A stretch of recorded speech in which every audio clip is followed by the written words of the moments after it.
Hey, it's Monday night and time for VoiceOver Body Shop. And we got a great guest tonight, J.V. Martin, the voice of Shark Week. Will be joining us here, and we'll talk about that. Any interesting stuff in tech that's going to come up? I got new headphones. Yeah, right. Headphones. All that and more coming up on VoiceOver Body Shop right now. Two men, twin sons from different mothers, with a passion for voiceover recording technology and the desire to make recording easy for voice actors everywhere. Together in one place, George Whittam, the home studio engineer to the stars, a Virginia Tech grad with an unmatched knowledge of all the latest gear and technology in voiceover today. Dan Leonard, the home studio master, a voice actor with over 30 years experience in broadcasting and recording, and a no-holds-barred myth-busting attitude for teaching you how easy it is. Together, to bring you all the latest technology, today's voiceover superstars, and leading the discussion on how to make the most of your voiceover business. This is VoiceOver Body Shop. VoiceOver Body Shop is brought to you by VoiceOverEssentials.com, home of Harlan Hogan signature products. Source Elements, makers of Source Connect, Source Connect Pro, and Source Connect Now. VO2GoGo.com, everything you need to become a successful voice artist. VoiceOver Extra, your daily resource for VO success. The VO Dojo, take your voiceover career all the way. J. Michael Collins Demos, when quality matters. And by VoiceActorWebsites.com, where your voice actor website shouldn't be a pain in the butt. And now, live from their super secret multimedia studio in Sherman Oaks, California, here are George Whittam and Dan Leonard.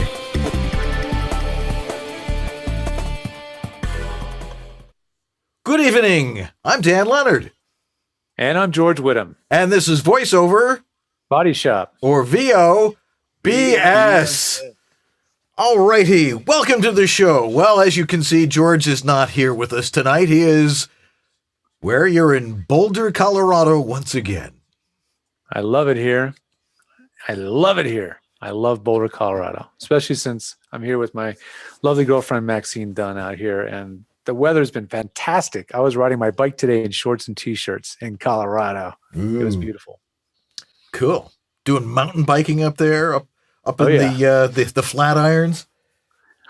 Not up the Flatirons, but in view of the Flatirons. Oh, okay.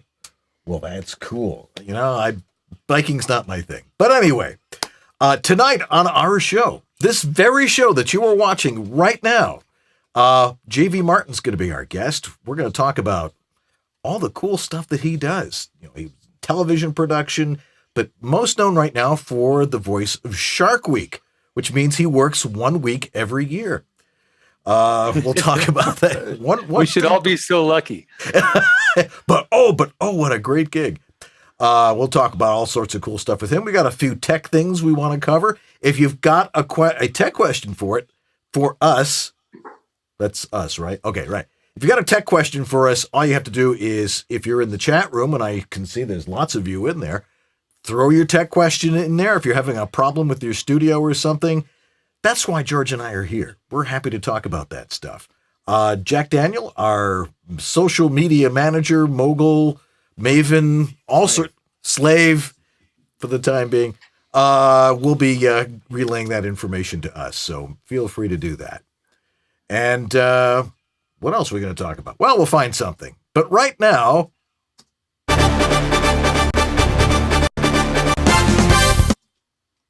and now it's time for the VoiceOver Body Shop. And now, the VoiceOver Extra VOBS News. The latest and most comprehensive voiceover industry news. Brought to you live.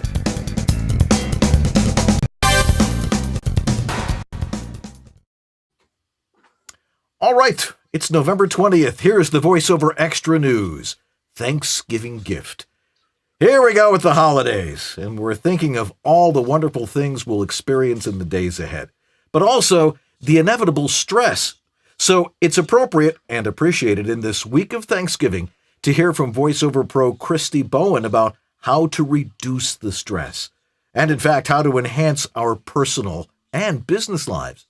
In a new article on VoiceOver Extra, Christy says, give yourself the gift of gratitude. And from personal experience, she knows this works. She says starting each day by acknowledging the things that she's grateful for and giving thanks to them has changed her whole attitude in life and business. Christy says that learning what you're truly thankful for will help you be the best version of yourself, even in the toughest of times. For her personally, it leads to being authentic. And if you know her, you know what I mean. When I know authentically what makes me happy, she explains, is when I know I'm at my best for myself and my clients. And this comes from being grateful for what you have in life. So Christy challenges you to this easy exercise to prove her point. For the remainder of this week, this is an assignment. Every morning, write down 6 things you're grateful for. Make that 3 personal things and 3 things in business. Simple as that.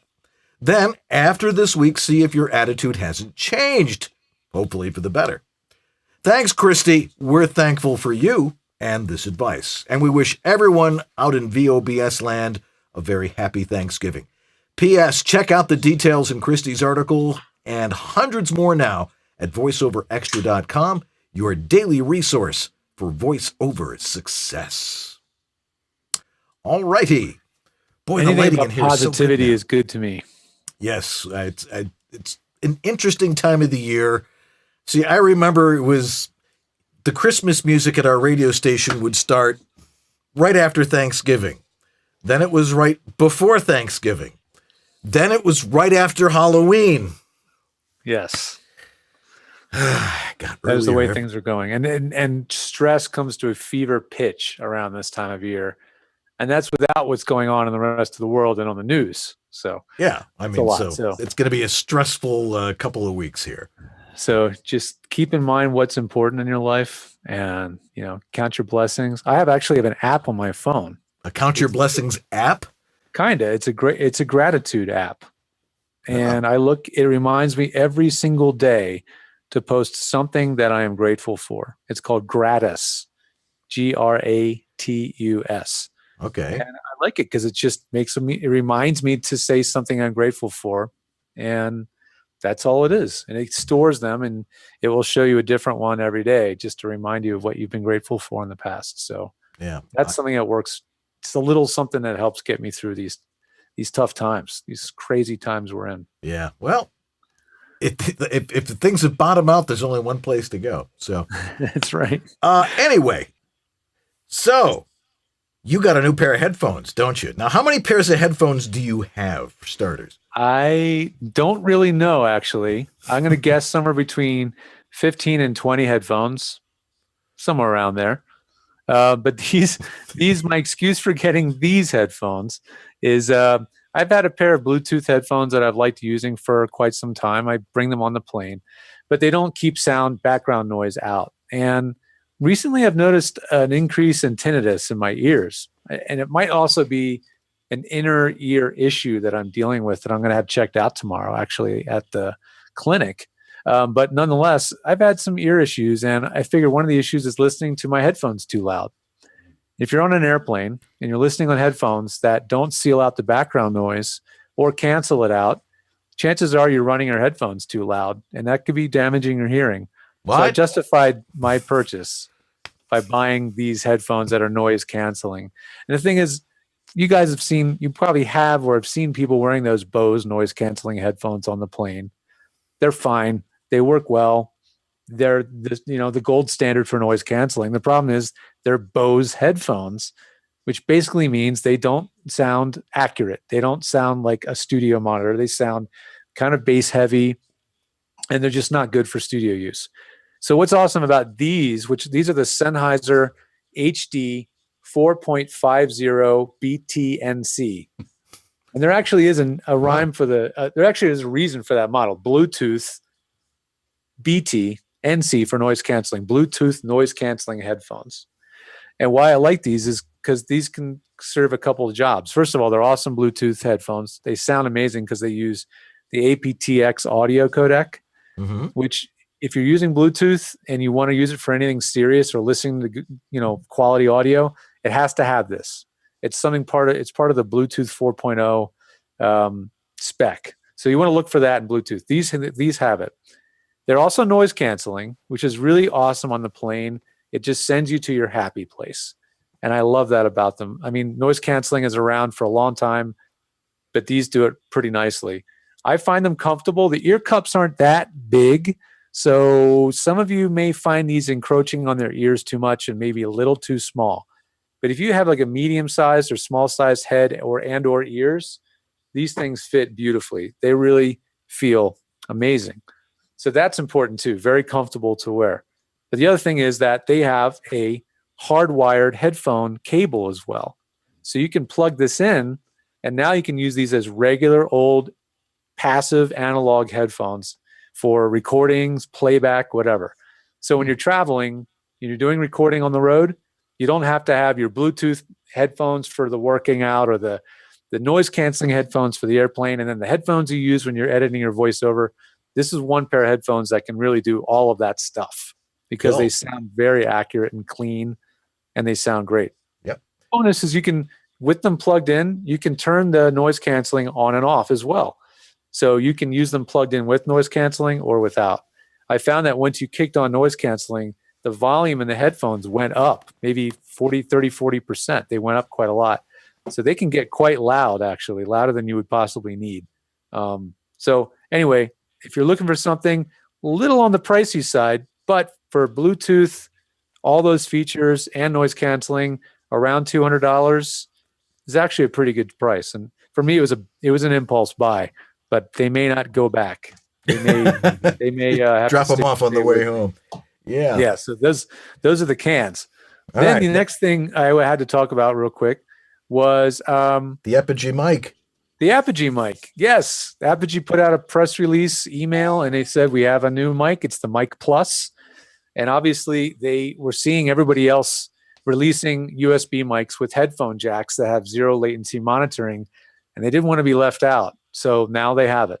So the new Mic Plus, it's the same as the other mics, but it's been physically redesigned a little bit.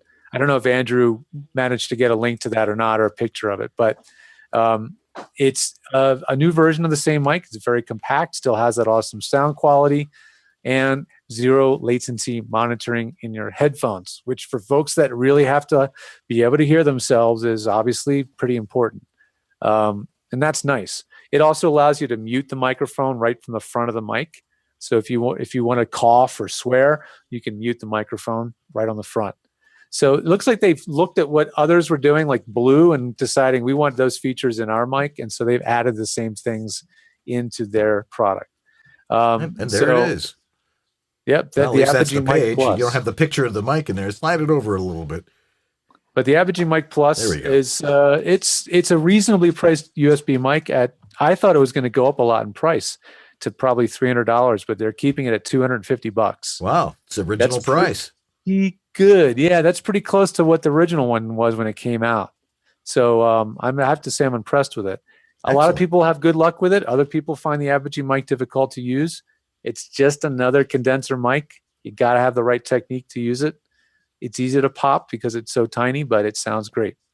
And you'll let us go on this last thing. Just a little wrap up from last week, or a follow up. Travis Baldtree, the guy that made the Adobe Audition punch and roll system, he made a web page on his website with all of the information about how to get it working and get it set up. How to get it working, period. Yes, he has troubleshooting steps, everything on the page. It's a Travis Baldree, not Baldtree, but Baldree, BALDREE.com/Adobe-Audition-punch-roll. So if you're looking for instructions on how to set it up, I did get it working on my Mac Mini with Adobe Audition 2017, and that's running Mac OS 10. I think it's 11.6. I think that's what I'm running, and I did get it working, and it's pretty sweet. So if you want to give it a check. All righty. Well, JV Martin's our guest tonight. We're going to talk about all the cool stuff that he's done and is doing. We have a couple of tech questions we're going to deal with, and we're all going to deal with that in just a minute. So stay right where you are. As a voice talent, you have to have a website. But what a hassle getting someone to do it for you. And when they finally do, they break or don't look right on mobile devices. They're not built for marketing and SEO. They're expensive. You have limited or no control. And it takes forever to get one built and go live. So what's the best way to get you online in no time? Go to voiceactorwebsites.com. Like our name implies, voiceactorwebsites.com just does websites for voice actors. We believe in creating fast, mobile-friendly, responsive, highly functional designs that are easy to read and easy to use. You have full control. No need to hire someone every time you want to make a change. And our upfront pricing means you know exactly what your costs are ahead of time. You can get your voiceover website going for as little as $700. So if you want your voice actor website without the hassle of complexity and dealing with too many options, go to voiceactorwebsites.com, where your VO website shouldn't be a pain in the you-know-what.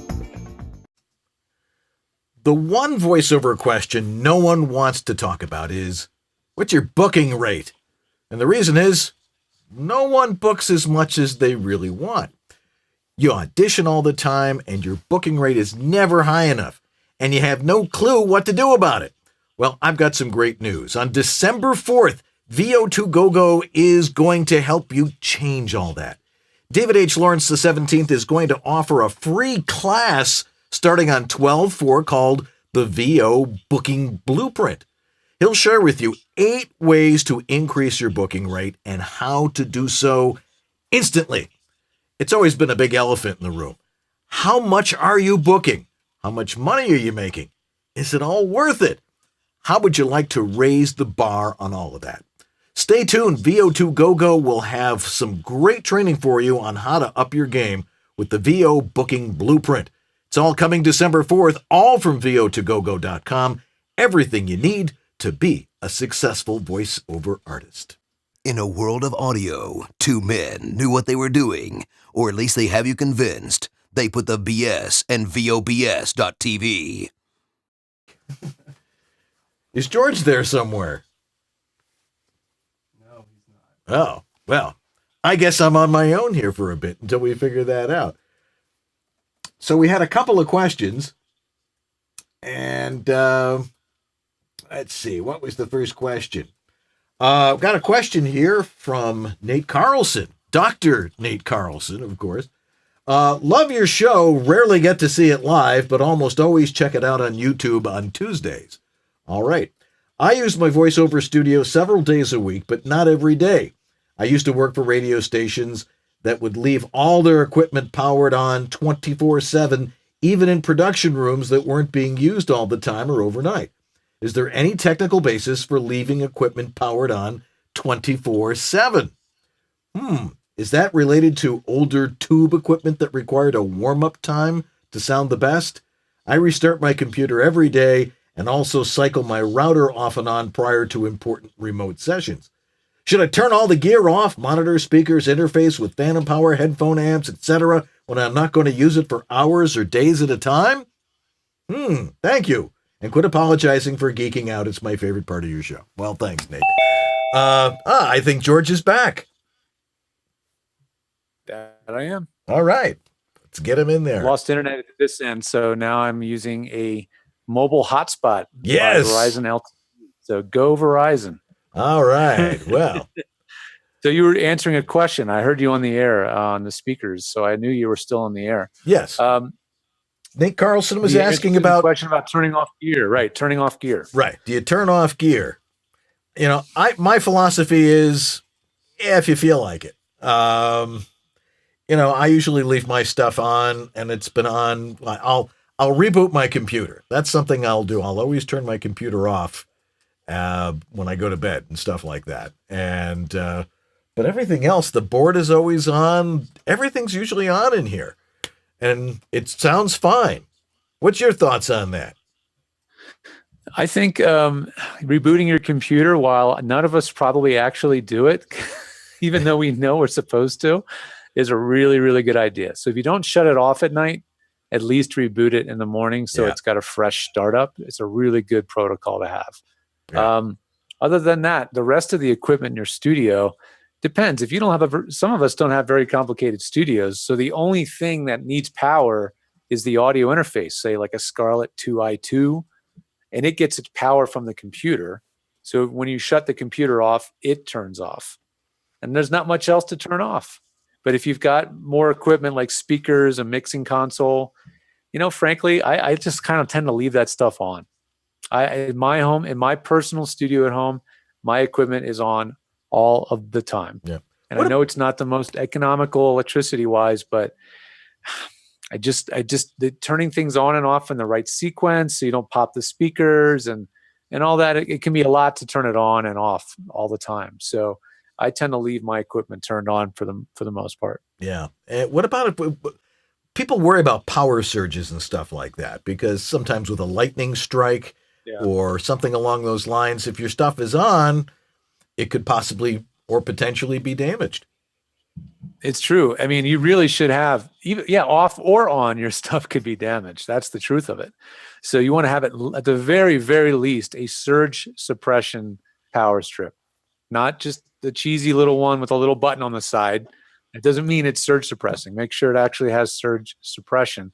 But better than that is some sort of a power conditioner that has surge suppression built in and some noise filtering, or you could get a UPS, an uninterruptible power supply, battery backup, that has something called AVR, which is automatic voltage regulation. And that has filtration and protection in it also. So if you've got a UPS with all of your sensitive equipment plugged into it, you're probably going to be in pretty good shape if you get hit by lightning or something else. It's a good idea to have it. All right. Excellent answer to that. We got one more question here from Nathan Landman, who says, "Hi, Dan and George. Just wanted to let you know that I just let Source Elements know that I heard about them through your awesome show." Yes. Yay. That's what we like to hear. Thanks, man. Yeah, their live chat is really helpful for any newbies like me trying to navigate connecting with clients. I'm looking up ISDN bridges and hooking up a mixer for playback on Skype phone patches. Question for the show, after all that intro. If clients ask if I have ISDN, is it honest to say yes if I'm using Source Connect with a bridge, or do I really need ISDN? Thanks a bunch, Nathan. VISDN. VISDN, yeah. Yeah. Virtual ISDN. Well, yeah. It's the waters are definitely getting muddied big time now that we have bridging and we have IPDTO with built-in bridging, which seems kind of like you're using ISDN. And now we have VISDN from Source Elements, which is really the closest thing to real ISDN. It's getting pretty hard to find where's the line between having real ISDN and not. And I have to say, if you are using or going to consider getting ISDN, to check out VISDN. For example, one of my clients is moving to La Jolla, California, down near San Diego. AT&T quoted him $550 a month. And VISDN will run about $200 a month. Granted, there's some equipment upfront costs to get that running, but it's going to be a lot less expensive. And there are a number of users, not a whole lot yet, maybe more than 10, less than 20 users at this point. But it's been proven to be very reliable. So if you have VISDN and you're using an actual ISDN box, a Zephyr or something, then you can say you are using ISDN. I feel that's the delineation there where you can be honest about it, because it's really not technically a bridge. Yeah, that's true. Yeah, but there's a little bit of ethics in there, but most of the time, it seems like most studios now are saying, you don't have to have ISDN. You got Source Connect or Source Connect Now or IpDiddle or some of the other ones. Heck, it sounds great over Zoom. And as long as your studio's in good shape, they should really trust you to be able to record your stuff at your home studio. So, well, yeah, all these studios and networks have different, tolerance levels for issues. And that's why ISDN has hung on for so long, because it's a known quantity, it's maintained by the phone company, and it's generally very reliable. But these new systems are becoming more and more reliable all the time. And I know ABC now is using Source Connect now. Yeah. Believe it or not, ABC.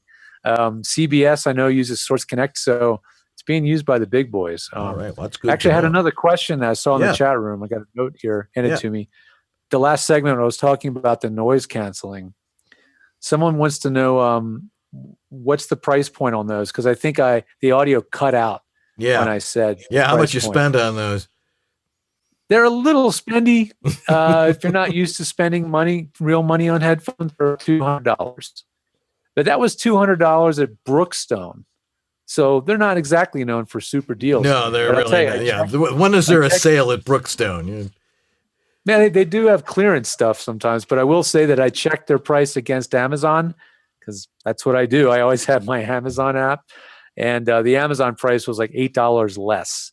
So when I saw how close in price it was, I pulled the trigger. So if I end up keeping them, which I may, it's a tax write-off. There you go. Or they're gonna stay at Maxine's. Anyway, JV Martin is coming up, but first we got to tell you that George and I do this for a living. We help you with your home voiceover studios. Nobody knows more about this than the two of us. Why do I say that? Because it's true. Nobody's done more. Been in the trenches. What literally, we've been actually dug trenches in some places. But if they want to get a hold of you, George, how do they do that? You find me over at georgethetech.com. And for the geeks that like shorter domains, it's georgethe.tech. Takes you all to the same place. All right. And you can find my services right there. You can book time with me, get virtual engineering, racks, have your studio designed, the whole 9 yards. Yep. And I sort of do the same thing. And you can reach me at the homevoiceoverstudio.com. You can click the contact button there, or write to me directly, Dan@danleonard.com. Happy to help you out with your home studio. Well, we'll be happy to bring you JV Martin in just a minute here. So stay tuned. We'll be right back here on Voice Over Body Shop. Are you confused about how to set up and maintain a professional quality voiceover studio? No wonder. The information out there is mostly mythology. This is the best microphone to use. You have to have a preamp. You need a soundproof booth. This software is the best. Your audio must be broadcast quality. Consult with someone who knows the truth. Someone who's been there, in the trenches, doing voiceover for over 30 years. Someone with unparalleled experience with voiceover studios, who's worked with hundreds of voice actors and designed hundreds of personal studios. He knows how to teach and cares about your success. In one of the harshest environments known to voiceover, your home. Dan Leonard, the Home Studio Master. Separate myth from fact and get a handle on your personal voiceover studio. Contact the Home Studio Master at homevoiceoverstudio.com. Drop off a specimen of your dry audio for a free analysis. Hey everybody, George Whittam here for Source Elements, one of our wonderful sponsors here at VOBS. You just heard an earful about Source Elements products just a minute ago. I was talking about VISDN, a fantastic tool if you are accustomed to having ISDN in your studio, but don't like being gouged by the phone company. You might want to check out VISDN, which is available at source-elements.com, or check out all of their other products like the popular Source Connect standard, really the staple of many, many studios around the world. And for those that are on a budget or just want to have a simple tool that they can use between studios or their clients, check out Source Connect now. Now available in a download. So you can get a downloadable standalone version of Source Connect now, which in my testing has been very reliable. Thanks a lot for your sponsorship. We'll be right back here with JV Martin and Dan. VoiceOver Body Shop. Learn the latest in voiceover technology. Learn how to get rid of that. VoiceOver Body Shop, 9 Eastern, 6 Pacific on VOBS.us. And we are. Hey! All right. Yes. One of my favorite things is, watching the Discovery Channel and nature films and stuff like that. And we got somebody who's with it every week. J.V. Martin is the voice on Shark Week and has been for 13 years. Let's welcome J.V. Martin to the show. Thank you, Dan. All right. Hey, George. Oh, wait a minute. Wait. What?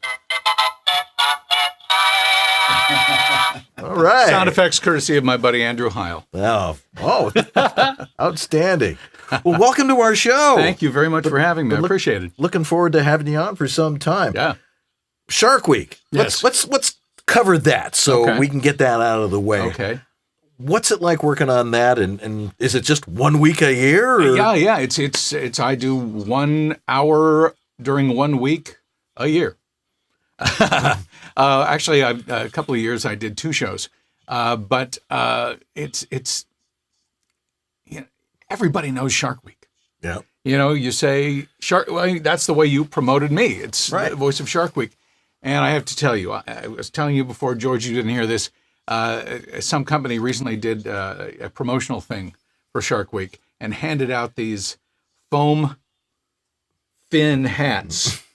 Says Shark Week coming up, and I had one. I was going to bring it in and put it on, and it's sitting on my printer in my office at home. So anyway, my wife reminded me how stupid I am. But that's yeah, what they're for. That's what they're for. She even has a little code for me. YSS. You're so stupid. Shark Week is a feather in the cap. It absolutely is. I do some commercial work. I've done various things. I love narration. I love telling stories. And honest to God, if I won the Irish sweepstakes tomorrow or the Powerball, I would keep doing narration. I would keep telling stories, especially the things like the nature stories. I love animals. My wife and I are big animal fans. And Shark Week is the pinnacle of nature docs. Yep.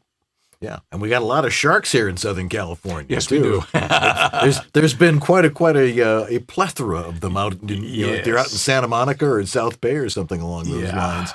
But what a mean looking guy. What do you think the attraction is to Shark Week? It's interesting because when it first started out, I did my first show in 2003. It was called Anatomy of a Shark Bite, and it was all wrapped around this footage that was captured with an underwater camera, 2 experts standing talking in waist-high water, and a shark came in and just took a chunk out of one of the guy's legs. Blood, guts, and that's what Shark Week used to be, blood and guts and scary, scary, scary. And this whole show was, they made an animatronic shark showing it crushing things and just destroying. And that was the big attraction. In the last few years, it's become much more about respect, conservation, understanding. When you're out there, you're in their house. Yep. It's and you need to understand that it's not about you. We humans aren't very good at that. Right. No. You're just in the fridge. Yeah. You are sushi. So it's become so much I've gotten to see this thing evolve, and I'm just so proud every year when Discovery Channel, Joy Johnson Williams, lovely lady, calls me up and she says, "We need you again." It's like, I'm there. Cool. So what narration is it that you do for that, and what is it that sets you apart from everybody else? What is the real secret to narrating something like that? I'll tell you how it started. And I don't know because I don't know if I can answer your question because each year it could be a different read. The very first time with Anatomy of a Shark Bite, I was at the very beginning of my career. And I was working at a production company here in Los Angeles, and I wanted to have as many people hear me as possible. So I was offering to scratch track, doing the temporary narration, which is used during editing. For those, most of you know what that is. On any project. And that was got heard by a guy at Travel Channel, David Gerber, And my very first thing was a thing about donut shops across the country. It's like, okay, now I have something. And then they were doing this 2-hour Anatomy of a Shark Bite special. And the boss came up and said, I need you to do the scratch tracks. And I said, okay, great. Any chance I'm going to get the show? He said, not a chance. I've already hired a guy. I said, you going to pay me anything? He said, no. And he gave me the old line, but it'll be good experience and people will hear you. Okay. Well, someone's going to hear you. Okay. Oh, well, so I went into the booth, to the edit bay, and I was in a bad mood. It's like, the opening line is, those who know, study, and love sharks are certain of one thing. I went and I went, those who know, study, and love sharks are certain of one thing. She loved it. She loved it. I've got you were angry at the shark. I've got the email still where she says, is there any way we can replace the other guy with JV? And they hired me, and that was Shark Week #1. Wow. And, every year. And sometimes it's a more conversational read. Sometimes I'm Pat Fraley has a great way of looking at the various ways of approaching narration. There is the omnipresent, the voice of God, who oversees all and knows all. Then there's the akin to the action. You pretty much know what's going on. Right. And then there's the engaged. It's like you're part of it and you're finding out as you go along. Well, there's been a little bit of that through the years. So it's not all early on. They'd say, okay, and we need the J.V. Martin shark read. There's no such thing as a J.V. Martin shark read now. There's like 5 or 6 of them. And it's always fun to find out what the next which one is it. Which one is it going to be? Is it right. the aggressive shark, funny shark? I mean, the last few I've done are all about alien sharks, strange creatures from the bottom of the sea. Oh, the weird looking ones. The weird ones that light up and oh my, and their jaws do bizarre things, and it's fun. That's the thing. And if you enjoy doing that stuff, you're learning. It's fascinating. It's fascinating. Yeah, I love nature documentaries. Yeah. Especially the ocean stuff is just fascinating because it's still a somewhat unexplored world. I mean, there's things they're still discovering. It is the last frontier on the planet. Absolutely. Yeah. Now, there are some great narrators who do all sorts of different types of stuff. Yeah. People come to mind, Mike Rowe, who does a lot of stuff, for Discovery, and you hear him at all sorts Everybody of. knows Mike Rowe. Or one of my personal favorites, Will Lyman. Yes, for PBS. Been the voice on Frontline since before Frontline was there, I think. Yeah, I think before television started. Yeah, and don't tell him that. What is it that sets somebody apart? Peter Coyote and the way he narrated Vietnam. What do you think what is it that they bring to the table that works so well? I think it's the engagement. One of my two favorite narrators, two of my favorites are Tom Pinto and Kay Bess. Mm-hmm. 2 people we've had on this show. Yes, you have. And you know what? I can get lost in their delivery. I know my whole thing is being prepared. If I don't know the story, I can't tell the story. So I will spend tremendous amount of time prepping. So I know exactly what I'm talking about. Right. That way I don't have to think about, oh God, here comes that word, or oh geez, I know the story and I can just get lost in it and tell it. And I think that's what it is. I think it's storytelling. It's not the voice. Yeah, there's certain things. If you're going to be a narrator, you can't sound like Gilbert Gottfried. Right. Here comes the shark! Oh my God! Look, he bit him in the ass. But it used to be a warmth was necessary. Yeah. That's not the case anymore. I mean, you listen to narration for things like HGTV, and it's pretty bland. Yeah, and it's. But when it comes to the good stuff, the meaty stuff. It's the engagement and it's I believe these people. I believe these people know exactly what they're talking about, and they draw me in. And considering I've done this for so long, when I find myself being drawn in by Tom or by Kay, it's like, oh wow, damn! It's like I got to go away for a moment and just let them take me by the hand and guide me through this story. Not being noticed. That to me, that is a narrator's biggest job, is to not be noticed. If you notice me, I screwed up. Interesting to note. So when you get a script, I mean, I do a fair amount of documentary stuff, and it's like, we need this tomorrow. Yeah. You know, you don't do it as a cold read. I mean, you Never. can read through it a few times, Never. but you spend, you said, I think you told me 8 hours on it. Well, but you're talking about an hour-long read. An or hour-long something. show. Yeah. Yeah, absolutely. And that's I'm pretty insistent on that. And I ask for the script in Word document, not PDF, and I want a cut of the show. I don't care if it's the screen's this big. It doesn't have to be the final cut. What I'm listening for is the sound bites, the attitude of the sound bites. Some narrators won't even want the sound bites on their script. But if you're playing off somebody's comment, Right. and then the music is so important. If there's a shark show and the line is the shark headed toward the beach at an incredible speed, and the music is doing this, or if it's going do, well, that's going to affect your read. Right. So I go through that. I watch it. I just first watch it as a viewer. And then I'll make notes to myself if I don't get something. Will it have a scratch track on it, or? Yes. Okay. Absolutely. And I make notes to myself. I don't get what that means. And I'll look it up, or I'll contact the producer and say, what is that? Then I'll go through it and I'll make notes. I reformat the script. I take all the sound bites. All my stuff is in 11-point Arial black. All the sound bites are in 7-point Arial narrow light gray. So they're there, Right. but they're not distracting me. And, it doesn't bother the producers because we're on the time codes, not page numbers anyway. And I'll go through and I'll make notes to myself and go through again, then watch it again. And then the morning of, I'll watch it one more time. And then I mark things.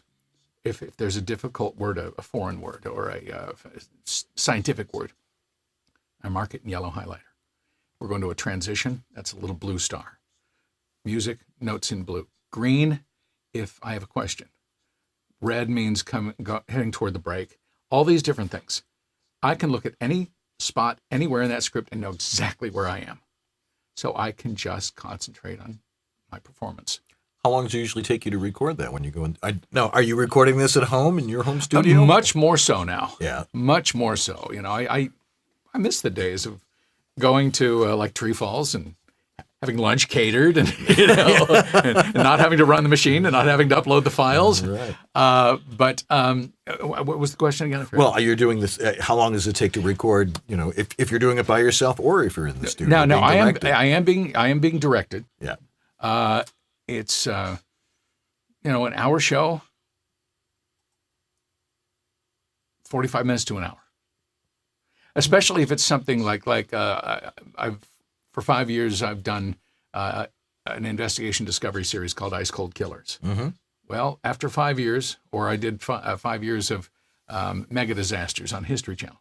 By then, you know it, and it's being basically written for you at that point. Right. So that can get done in no time at all. Right.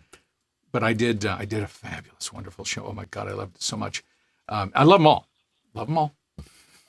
For NHNZ, Natural History New Zealand, which was on Animal Planet, called, oh God, Sarah, what was it called? Something about man-eaters. Oh my gosh. And it was 2 hours, mostly me. And that's going to take longer because, these are things that that one is new to you. But yeah, it was wonderful because Sarah and I, our favorite charity is Wildlife SOS in India. They save elephants and bears and rhinos. And I'm going through this script for this show, Man-Eater show. And all of a sudden they're talking about Wildlife SOS. It's like, oh my God, this is like my favorite people. And what I want to do is they do a charity thing. and ask you to donate things so they can auction them off. What I'm hoping is I can get a couple of copies of the show in nice packaging, just to autograph them, and maybe they can, make a few bucks off of it. That'd be cool. Yeah. Yeah. So it's, as you were saying, it's about preparation. You take a lot of time, to really analyze the script. And so when you go into the booth, yeah, you've already read it. I know this 15, 20 times. I know this thing. Yeah. This is, that also comes with words and such. Right. A lot of things I've done with foreign words. Well, I take time to learn them. So when I say it, it sounds like I say it every damn day of the week. Right. Not like, Right. And that way when I see that coming up in the script, I don't start to panic. Right. Yeah. Try Eastern European Yiddish names. It's what I end up doing an awful lot of. Oh my gosh, yeah. And I did one about the Chinese Revolution. It's like, okay. Yeah, and didn't get enough prep time on that one. People notice that. If you're just joining us, well, you've missed so much already. But we're talking with Where JV. you been? I know. We're with JV Martin, the voice of Shark Week, and all sorts of other cool stuff. And we're going to talk a little bit about some of the other stuff. Now, you started off not doing voiceover, but in radio and television production, right? Right. My father was he was a DJ back in the Midwest, and then came out to, I have a great photograph of him from the 1950s. Black and white photo. Somebody took this tiny little thing, and he's sitting with the slick back hair and the T-shirt and the cigarettes rolled up in his sleeve. Oh my God, it's so great. And he came out here. He became a newscaster, and then the last thing he did was he had his own topical talk show. We lost him back in '75, but he hired me out of his own pocket for 50 cents an hour. Ooh. Yeah. KGIL in the Valley. And on Saturdays, I would come in and I would write sports copy for it and take care of the things. And I did apparently a good enough job that when it came time that I was legal to work, because I started at age 15, at age 16, the station said, we're going to hire you. So I got put on the payroll. I think it was 54 cents an hour then. Ooh. Thank you, Jack. Then I started working at Channel 2 News as a production assistant. I was getting up to have the 5 a.m. KGIL first newscast ready. Then I would go to school, LA City College, taking radio, TV, film, and ending up having to be a teacher's aide because I knew more than most people. Usually that happens a lot. Then I would go to Channel 2 News and work through the 11 o'clock newscast, and I did that 5 days a week. Wow. Couldn't do it now, I'll tell you that much. You probably had a problem doing it then. Well, when you're young and... young and stupid, but, you want to come home and do other stupid things. Right. Yeah. That probably prevented you from doing a lot of stupid things. So that, and then I was in news for the longest time, up until like 1987, and became, was the youngest live news director in Los Angeles at one point with Channel 11, then got hired by Channel 5, then Channel 11 hired me back. And then I went off and did shopping television. Like QVC sort of stuff? Like that. It was the J.C. Penney television shopping channel. Oh, I remember that. Which, the money was good. And that's where I met the one who's now my wife. So, there's the golden, the silver lining, as they say. And then I started wanting to get back into real television. And I contacted a friend of mine, and he had an in at E, Entertainment Television. So I got over there. And I ended up directing things like Talk Soup with Greg Kinnear and various other things, and had a great time with that. Transitioned somehow into documentaries as a PA, back down the ladder. Became a production producer, writer, producer, director, and then eventually it worked its way toward voiceover. I was working on a show. Do you remember the old Leonard Nimoy series, In Search Of? Oh, absolutely. Okay, they redid that one back in 2001 or so. And it's funny because the executive on the series was Mike Darnell, big shot from Fox, now Warner. And he was on the phone, having some moments with the production crew. And I walked in, and Mike's side, his number 2 guy, Tom Sheets, we all 3 worked at Channel 11. Tom was an AD for me. Mike was a production assistant. I walked in, and I knew Tom was on the line. And somebody said, J.V. Martin, one of our producers, just walked in. Tom Sheets is here from Fox on the line. I said, what do you want? Why don't you get back to work? And he goes, your mama, or something like that. Right. Everybody in the room, just the color drained from their faces. Then he and I started laughing. Right. And so all of a sudden it was like, oh, okay, he knows these people. And then a friend of mine who was producing this one episode, directing, she said, I have to go to the dentist. She goes, but I have to lay down the scratch track. Will you do it for me? I said, well, yeah, but I've been on mic and radio, so I'm going to do it the way I think it should be done. I did it. Yeah. They sent it to Fox and USA Television. And some other Fox exec sent it back to him and said, you're not sending this to final narration without our say-so, are you? I went, oh, really? So from then on, they had me scratch everything. Right. I went to another company. I was scratching everything, and that's what led to the Donut Show, and which then led to Shark Week. Shark Week. Yeah. Wow, that's cool. Well, if you got a question for J.V. Martin about fascinating stuff here, about doing narration, which is one of those really specialized things in voiceover. Yeah, so much fun. Throw it in the chat room. Jack Daniel will get that to us, and we'll continue to talk to JV right after this break, so stay right where you are. Don't go away. We'll be right back on VoiceOver Body Shop. Style. Power. You're watching the home of the NFL. The all-new iPhone. Reserve your Disney World season pass now. Through all the runny noses, 3 a.m. coughs. An all-new American Crime Story, tonight on FX. This week only, it's Pasta Fest at Olive Garden. Heart rate, prime. Blood pressure, perfect. I grew up with the classics, and now with StubHub, I can get authentic tickets to the best shows. The all-new Chevy Cruze from $16,995. Be inspired, then get the beauty that's uniquely yours at Sephora.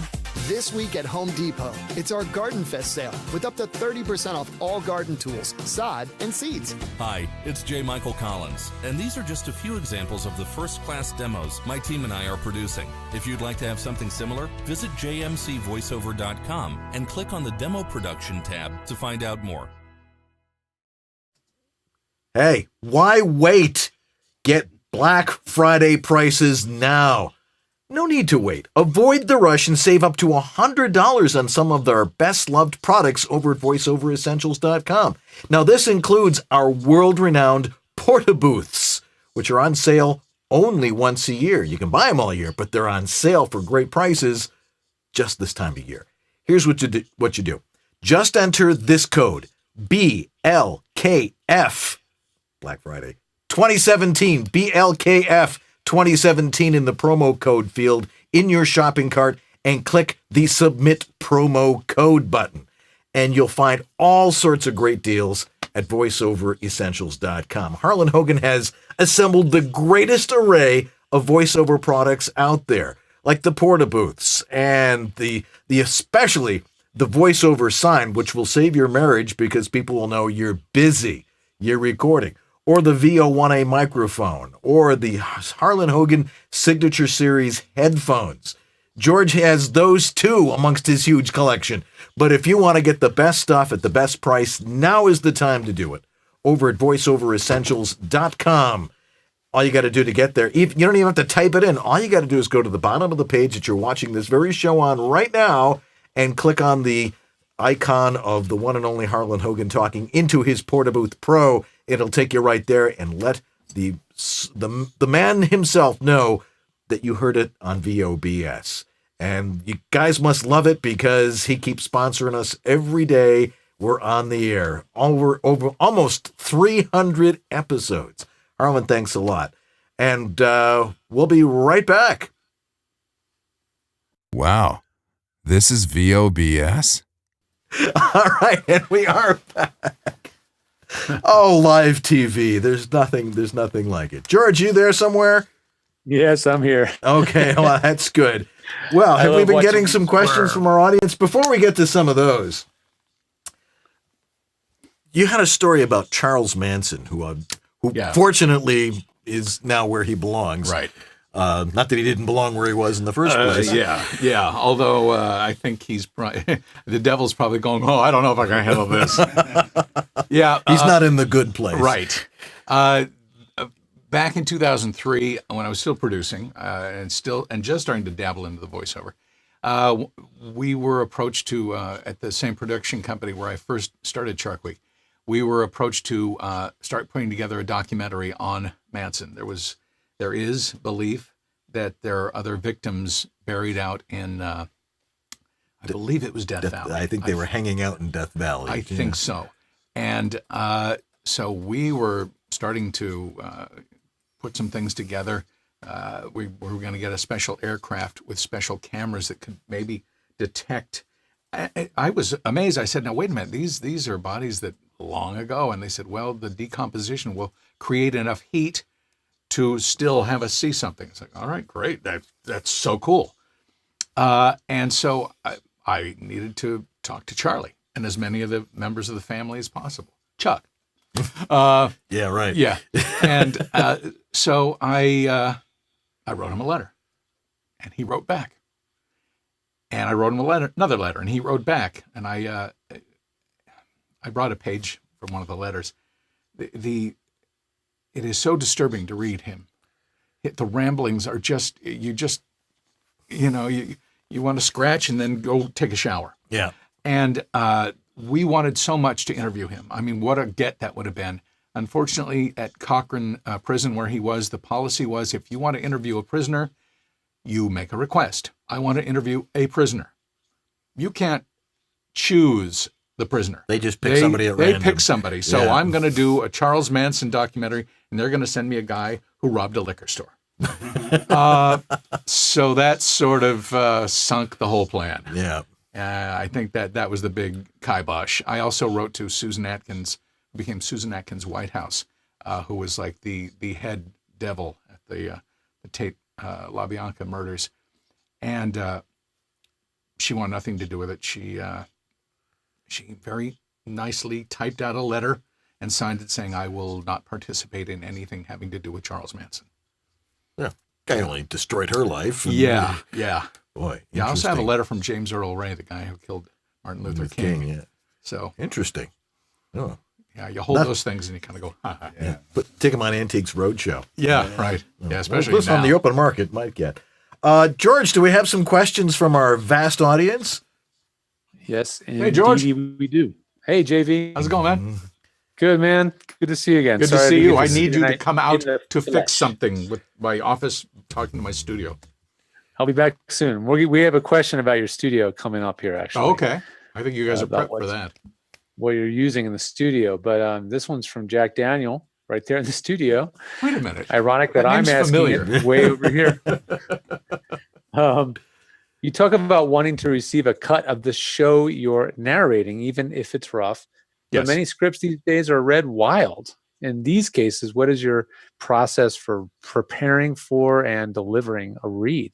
I have anything to go by. I have done one wild script read in my whole career, and that was more than 10 years ago. Nobody ever says the session begins in 5 minutes, you'll have the script in 3. That just doesn't happen to me. Yeah, that's good. That means and I don't know if it's because I'm lucky. I don't know if it's because my wonderful agents at Atlas take good care of me, which they do. I don't know if it's because I'm so fabulously bitchin'. How would they tell me no? I don't know. I don't run into that. And I thank God, because I mean, picture yourself going on stage or going on camera, glancing at the thing saying, okay, I got it. No. This is a performance. We are actors because, a narrator is an actor. I don't know everything about this subject I'm talking about, but if I did my job right and I prepared properly, you do think I know what the hell I'm talking about. So to cold read, it's having been a producer, writer, producer, director, the blood, sweat, and tears that goes into a year and a half, a year nowadays, closer to 45 minutes, to prepare for traveling overseas, cuts, everything, to not, it's an honor for me, for them to turn that over to me and say, here it is, tell our story that we've worked our butts off on. Why wouldn't you want your guy to be as ready as possible? I don't understand people who do it any other way. And thankfully, they're not, and you are. Yeah. I think that says it all right there. Yeah, hopefully there's a level of, respect you've garnered with those folks that they understand that you're professional and professionals need to have preparation time. Well, I tell you what, these producers and directors, I let them know. I was one of them. I hate the term talent, because the guy on camera has talent. The woman editing has talent. Everybody has talent. So why am I called the talent? I consider myself part of the crew, and all together we bring together hopefully a terrific program, and we all deserve the pat on the back or the kick in the ass. I'm not, this talent thing is crap. I don't believe it. But if they say crew, then the cable puller is going to come on and do this spot. So it's... That's true. All right, fine. I'll be in my trailer. This one's from Catherine Curtin, our producer. Oh, Catherine, why weren't you here? She's in San Diego. It's a long ride. All right. How much prep time do you have regularly when you get a script? Which obviously dovetails with what we're talking about. In terms of how much advance time you usually have to work with that script before you get to read it. You may run into this as well. It seems for the domestic production companies, it's a much shorter time. If I'm doing something for Natural History New Zealand, or oh my gosh, I forgot it. There's a wonderful company in South Africa, or BBC. I might have 4 weeks. Oh, that helps. Yeah. That way, and the beauty of that is, as with producing, you get it all ready and you walk away from it. And then you come back and it's like, oh, I didn't see this before. Let me make this little adjustment. Whereas all the wonderful production companies here in the US, love you all, 2 days, 3 days, Yep. A day, maybe. Yeah, sometimes less than that. Yeah, but I at least get a day. Correction? What's that again? Sorry, do you get last minute script corrections often? Oh, sure. Yeah. Yeah. That, and they'll say to me, we have some changes. Do you want them? I say, let's do them on the fly. And I also, and this more so with the programs that people I've worked with, or a series I've been on for a while. I will sometimes make suggestions. My mother is a English fanatic. My mom too. Oh, grammar police. So I grew up in that. So if you're in a conversational read, a casual read, fine. But if it's a very intelligent presentation, you want to sound intelligent.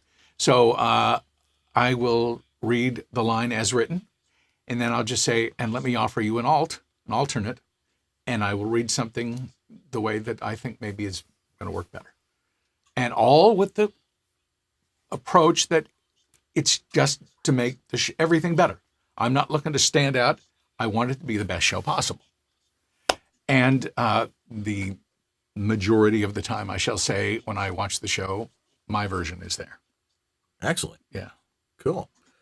Bill Russell, a very talented guy. Russell. Great baseball player, too. Yeah, basketball. Well, also Bill Russell of the Dodgers, second baseman. He needs to change his name to something that... Yeah, hell of a center, too, yeah. Yeah.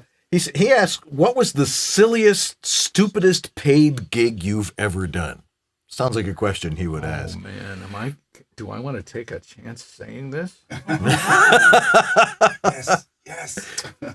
Go for it. I honestly, I can think of ones that it's like, I did it for the money. There's a jewelry channel thing, and they were very nice. It was great. But there's nothing I've ever done that I'm embarrassed about, or that the experience was just like, What were you thinking? No diarrhea or hemorrhoid commercials. Nothing like that. Yeah. No. There's some that I worked my butt off and made $1.47. And there's another one where it was not narration, it was a tagline for syndication. I spoke a partial sentence, and so far I'm at 6 figures on the payment on that. Wow. But nothing where it's like, dear God, please take my name off that. If I'm going to take my name off anything, and my name was never on it because we never had credits, it's like shop television. It's not really. That didn't go on my production resume for very long. George. Steve Tekon says, curious if JV can elaborate on the tools he has in his home VO studio. You mentioned the mic. Maybe it was before the show, but would you talk about the mic and what you plug it into? You know more about this than I do. I am the least techie person in the world. It's like George came in, fixed it, and it all works. And it all works for NBC. It all works for Discovery. It all works for BBC. It all works for everybody. And the mic is it's the first generation studio concept C1. Fabulous mic. Yeah, Studio Projects. Studio Projects. That's a great microphone. It's a great mic. A buddy of mine from high school, who became the fabulous animation voice Corey Burton, he introduced me to that mic, and I love that thing. I absolutely love that mic. I have one on Corey standby. knows a thing or two. Yeah. Corey shows up things, and depends on what the thing is. And well, he now probably works from home mostly, but 6 different mics depending on what the sound you want. Oh my gosh. Yeah. He would, just quick sidebar. He, at Granada Hills High School, he and his buddy, John, who still works with Corey, did the morning announcements. And, the morning announcements in school, they had the funniest bits. Everything would stop when Corey's morning announcements would come on. People would laugh out loud. And then when they were over, it's like, back to school. And, and he turned out to be Corey Burton. He's the one who introduced me to that mic. And it's just, Mike Klinger over at Tree Falls Production, he said, with a voice, these are his words, not mine. A voice like mine cuts through so much. So it's like, I don't, a mic like that's just going to be fine. And nobody has ever said to me, geez, what mic are you on? Do you have an alternate for me? Personally, I don't think that any engineer is going to tell you that. Do you have a different mic? Unless producers it really sucks. ask because they think it's the question to ask. Right. And you can tell them that it's a $10,000 Telefunken. Yeah, it's a Sennheiser 416. There you go. What do you think? Right. Yeah. They don't have to see how the sausage is made. That's right. But yeah, it is a lovely mic. And it's beautiful. I love that thing. And then you have that mic feeding into, if memory serves, because I've worked on a couple of studios. Mac 820i, is that what it is? What on earth is that? Now what? What are you doing? Nothing. What did you just, George?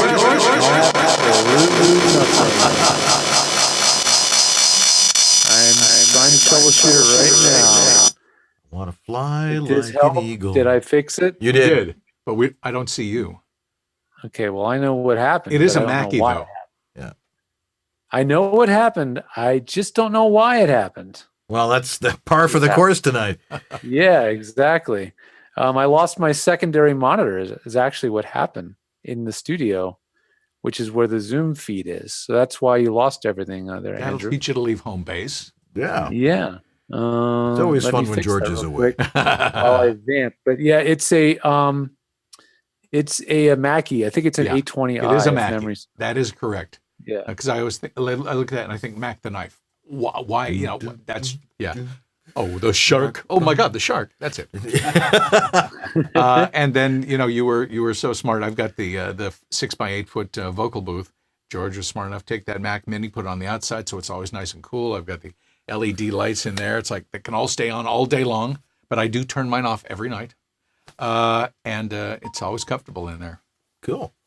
Yeah, we have the Mac. If the Mac Mini is strapped to the side of the booth, it's hanging on the side of the booth, clinging there on on some zip ties. If I remember. It is.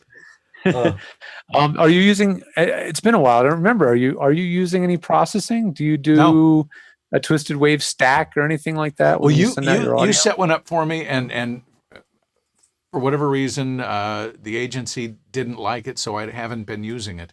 Other than that, it's just me. Clean and raw, the way it should be. Clean and raw. Yeah. You have a good mic, a good booth, quiet, and you're actually getting to work with productions with actual recording engineers. Yeah. You're golden. Yep. Absolutely. Absolutely. Devox asks, you talked about color coding, marking your scripts. Can you go into a little more depth on marking scripts? Because that's an important thing for people to really understand. Okay. Pardon me, I'm going to...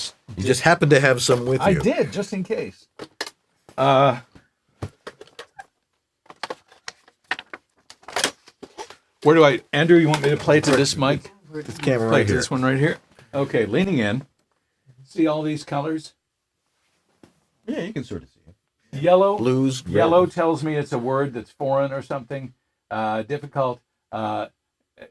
The top of the act or leading out is always in red. If I have notes for the producer, it's in green. Blue tells me it's a transition, like to a new story, or in this case, it'll say it's we got a recap and opening with very tense music. Since I'm not listening to this, in the old days, we'd go in and you'd listen, you'd read the picture. You'd walk in, they'd play the rough cut. It's in your ears. You would pause it until you started talking and you're hearing the sound bites, which was a much easier way to stay engaged in the show. Now it's the only thing I hear is me. So I need to be able to fill in my head what's going on. And those notes to myself, it was so cute. I did a cute, I shouldn't say cute. With adorable. Okay. There you go. Adorable. Just cuddly. I did a workshop and I was talking about my color coding. And I said, yellow for the words and green for this and this. And this woman goes, hold on. Yellow for the tough words. It's like, honey, whatever color you want. I didn't say honey. I did not say honey. It's whatever works for you. Purple means an alternate read to me. And that's what works for me. And then certain pencil marks, if I do like a little wavy under there, it's an action, and it makes sense to me. It does. And you know darn well how important marking is. You mark the hell out of yours, don't you? Absolutely. Yeah. When I have time. Yeah.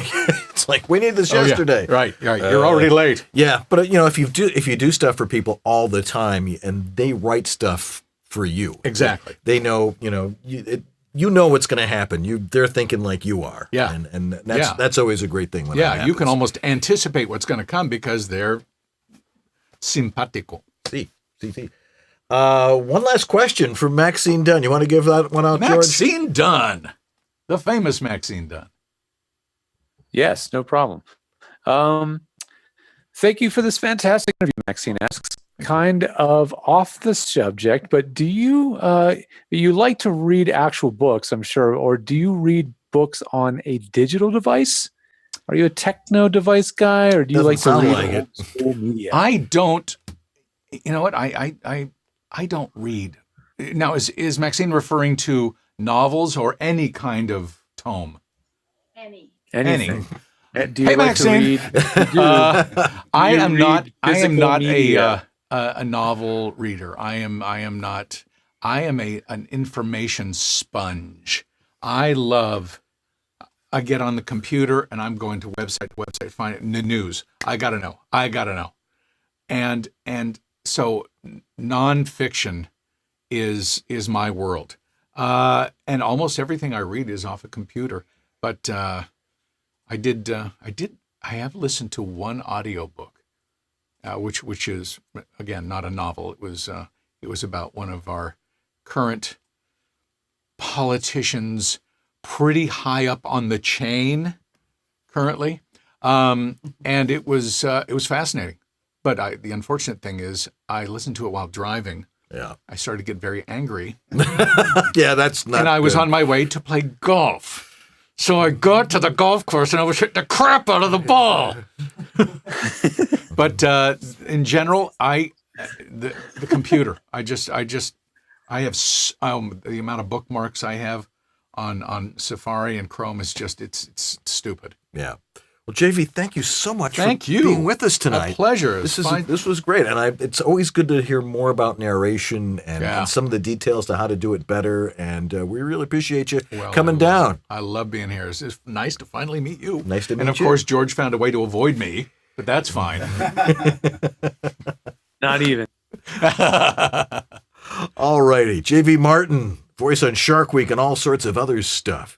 All right, we'll be right back to wrap things up right after this. Your dynamic voiceover requires extra resources to keep moving ahead. Now there's one place where you can explore everything the voiceover industry has to offer. That place is voiceoverextra.com. Whether you're just exploring a voiceover career or a seasoned veteran ready to reach that next professional level, stay in touch with market trends, coaching, products, and services while avoiding scams and other pitfalls. VoiceOver Extra has hundreds of articles, free resources, and training that will save you time and help you succeed. Learn from the most respected talents, coaches, and industry insiders when you join the online sessions bringing you the most current information on topics like audiobooks, auditioning, casting, home studio setup and equipment, marketing, performance techniques, and much more. It's time to hit your one-stop daily resource for voiceover success. Sign up for a free subscription to newsletters and reports and get 14 bonus reports on how to ace the voiceover audition. It's all here at voiceoverextra.com. That's voiceoverextra.com. Hey, you working pros, are you ready for a pro workout that really makes you bring it? Do you want to connect with some of the highest caliber decision makers in all the voiceover genres? Do you always wonder what happens after you send in that killer audition? Let's talk about the VO Dojo Pro Fight Club. This pull no punches workout brings top-notch working pros from all over together for a friendly face-off in front of top decision makers in commercials, animation, narration, promo, and video games. It's designed to turn the audition process transparent and open up every step of the process from being heard to being hired. It's time to get out of your closet and get connected with each other and the people who can hire us. The VO Dojo offers 2 pro fight clubs a month, one live in LA and one virtual from wherever you are. Coming up next, Fight Club is virtual with superstar New York casting director Lisa Fishoff from Broadcasters. Then join animation producer Rita Street, founder of Women in Animation, which I just joined, who will be exploring Adult Swim-style scripts and who also specialize in the Spanish-speaking market. Players must have a demo, be repped, and booking. Everyone is welcome to Audit Virtual Fight Club. Visit the website to learn more and grab your spot, www.thevodojo.com. And we're back. Oh, nice transition there, Andrew. We're going to miss you. Anyway, boy, oh boy, that was fascinating with JV Martin and all the cool stuff about narration, which is really, my forte as well, and the stuff that I do a lot of. So it's always good to see you hear another perspective on how you get that stuff done. George, are you there? Yes, I am. Oh, okay. I agree. You can say something. I was really glad to have him on. All righty. Let's see here. Next week on this show, who's on the show next week? Couldn't tell you. We can't tell. We're waiting to hear. Jack Daniels going to be our guest next week, but he is every week. We're taking submissions, folks. Yes, if you want to be on the show, write to the guys at VOBS.tv. I do know there's a humongous number of feelers out there for guests right now. I saw a massive list from Catherine.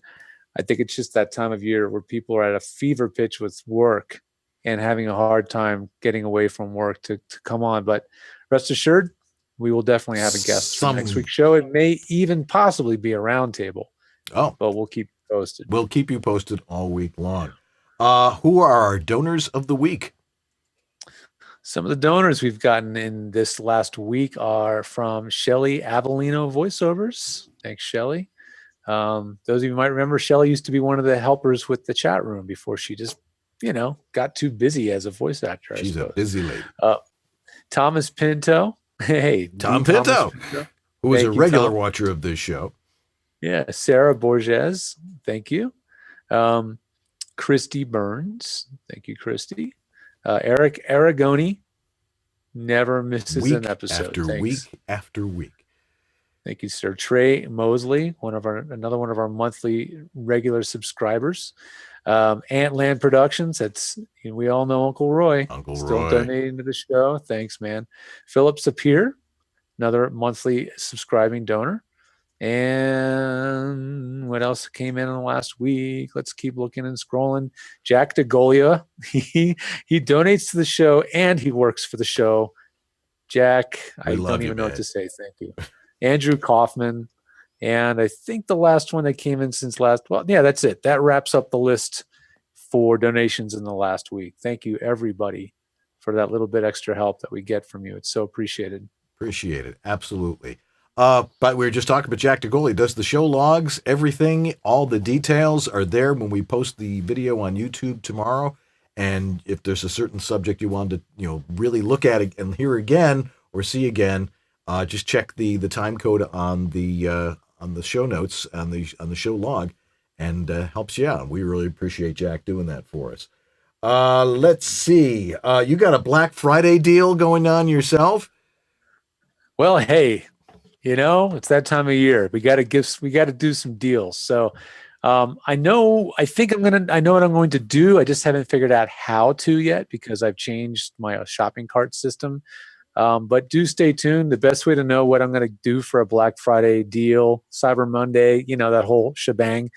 The best way to know what's going to happen is to be following me on Twitter, because I will definitely announce it on Twitter at George the Tech.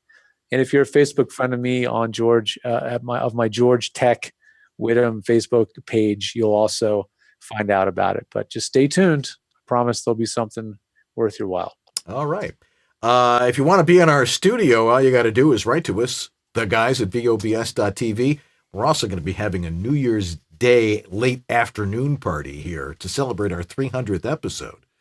And that's going to be a lot of fun. And also, you can hear the show as a podcast for those of you who don't, like to watch TV or whatever, or you're driving along. VOBS is available as a podcast on Stitcher Radio, iTunes, or anywhere fine podcasts are sold or totally given away. Take the survey. Let us know who you'd like to see on the show. And what else? We need to thank our sponsors before my computer goes dead. It's down to 3%. Harlan Hogan's Voiceover Essentials. I know there's a place to plug that in somewhere, man. VO Extra. Source Elements. VO to Go and Rehearsal App. The VO Dojo. VoiceActorWebsites.com. And J. Michael Collins Demos. Thanks, guys, for all that stuff. Need to thank Marcy for letting us be out here in the garage. Catherine Curran for getting us great guests like J.V. Martin. She works so hard for this show. Yeah. It doesn't take any for it, folks. She's an amazing help to our show. Thank you, Catherine. We appreciate it. Jack Daniel for being our social media manager and getting all those questions to us. Our amazing Florida producer who we're going to lose after next week because he's going full time with James Corden, Andrew Bushwitz. Thank you, Andrew. You're amazing, especially tonight. And of course, Jack DeGolia for the show notes and Lee Penny simply for being Lee Penny. Well, that's going to do it for us this week, and we appreciate you coming every week. We'll be on next week with something. Following week, I'm in Hawaii. We're not doing a show. Maybe I could do it from Hawaii, but it's not going to happen. But that's going to do it for us. Thanks for watching. Any suggestions you have for us, always welcome. I'm Dan Leonard. Yep. I'm George Widom. And this is Voiceover Body Shop, or VOBS. Have a great week, everybody. We'll see you next Monday night.